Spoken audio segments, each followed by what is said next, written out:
The temple is a place where so many important events are celebrated, life cycle events, births and marriages, coming of age, bar mitzvah. In the joyous times, in the sad times, this community is there for you.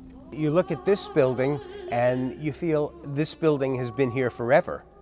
But actually, the history of the congregation goes back well before it. This historic congregation predates Oregon statehood by 9 months. On May 2nd, 1858, eight of Portland's first Jews, not enough for a menu, but enough to start a tradition of Jewish life in Oregon that has lasted 150 years.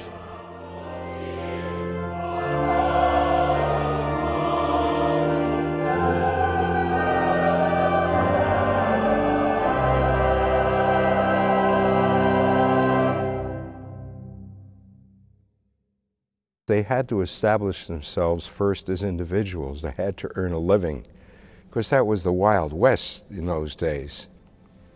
And they wanted to build something for themselves, for their children, and the future. Those brave Jews coming into a completely unknown world and carrying, at least figuratively, carrying the Torah with them, bringing their Jewish identity into a brave new world. They put up that first building, and then they grew, and then they put up the second building, which was a magnificent structure. It had 2 towers, went up 165 feet in the air.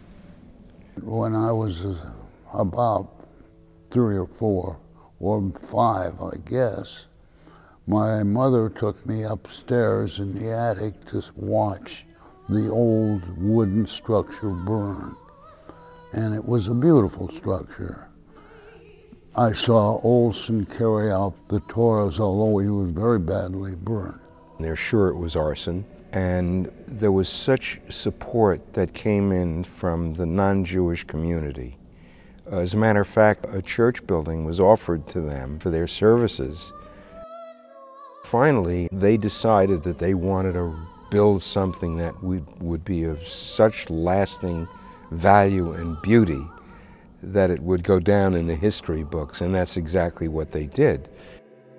Mr. Ottenheimer, when he accepted the key from the committee chair of the building, Governor Julius Meyer, he summarized the temple's significance in the following words: "This temple was not built for ourselves alone, but for our children and our children's children.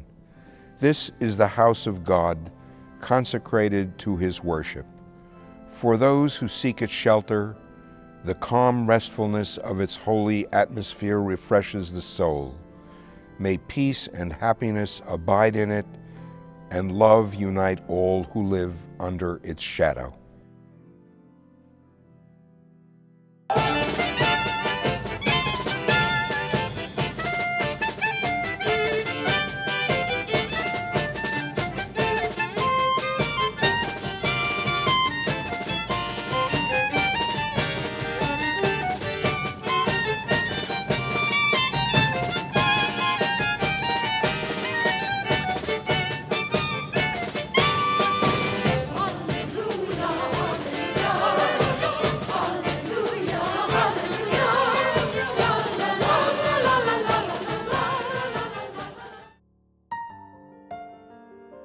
I was a very young man, had all kinds of dreams and ideas, and I was told no every step of the path, the first a year that I was here, until, they got it. The new leadership of the temple got it, and then we began to work as a real team. The offices used to be in back of the pulpit of the temple, 3 offices back there, and that was it. And it's symbolized by the new building across the street. But through those years, we started early childhood education program. We brought in professional educators. We brought in a cantor.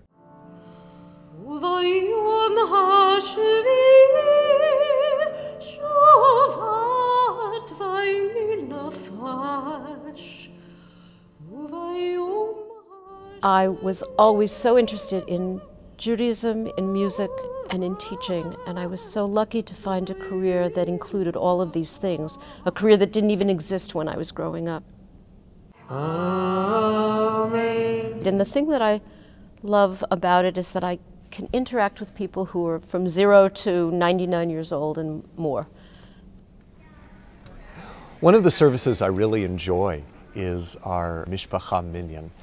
We're very fortunate to have Ben Sandler as a wonderful educator and a wonderful musician, and Raina Dushman, who is our song leader and also our youth group director, a young woman with so much joy and vibrancy that comes through in her music.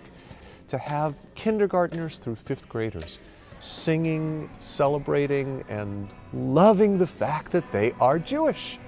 I'm going to be selling cards to raise money for the Solar Cooker Project, which provides solar cookers for women in Darfur.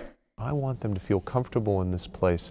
I want them to think that this sanctuary is their home. The reason that all of this holds up is because of what we teach our children. And you know, if we did not have the religious school, if we did not have this ongoing tradition, we would have something to pass on, but we would have no process, nobody to pass it on to. And that part of it has always been absolutely central. Giving them a strong foundation in our Jewish heritage helps them to make good choices, especially as they become teenagers. And they're faced at younger and younger ages with very, very real and difficult moral problems.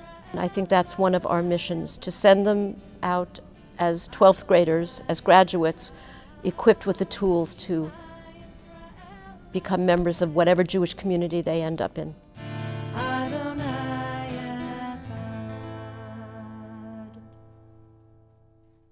I have the honor of following in the footsteps of Rabbi Rose, who really established this congregation as a social action congregation, as a congregation that reached out to our community, helps our neighbors, helps our region, and stands up for social justice issues. It's part and parcel of the teachings of Torah in its broadest sense, that we have an absolute obligation to improve the world in which we live and to stand up for things that are matters of justice among peoples. It's critical, it's foundational to Jewish teaching. I like the openness. I like the fact that there are lots of ways to be Jewish. There are lots of things that people do that may be different than what I do in practicing my Judaism, and it's okay. I like the idea that same-sex couples can come here and feel very comfortable, and that interfaith couples can come here and feel very comfortable. I think that's really important, that we are open and welcoming to everybody. It's a sense of belonging. It's comfort. I think of a place of healing. I hope the future of our congregation is made up of people who want to remember not only our past and how we got here, but how important it is to continue these values, and how important it is that this congregation grows and evolves and changes with the time, but uses the past as its foundation. I think what we have to do at Temple is to make it meaningful for our congregants and for our young families growing up, because their children are going to be the future, and we must provide for the future. It will take money, energy, commitment, and hopefully a continued love for what we have here. This is a remarkable place. Beth Israel and Oregon grew together. Beth Israel and Oregon have prospered together. Beth Israel and Oregon chose the path of justice, tolerance, and community engagement together. And Beth Israel and Oregon will have a long, prosperous, and blessed future together. I hope that 150 years from now, people are going to look at this congregation and say they carried on the message, they found the way to apply Jewish values to what was going on in their community, to what was going on in their lives. And because of that, there's a stronger community here and outside these walls than there would have been otherwise. Look at this magnificent sanctuary that was built by our ancestors. This is our gift. This is our privilege and our honor to hold it, to nurture it, and to build it for the next generation so that they will be able to eat the fruits of what we plant for the next generation and the next, for the next 150 years and beyond.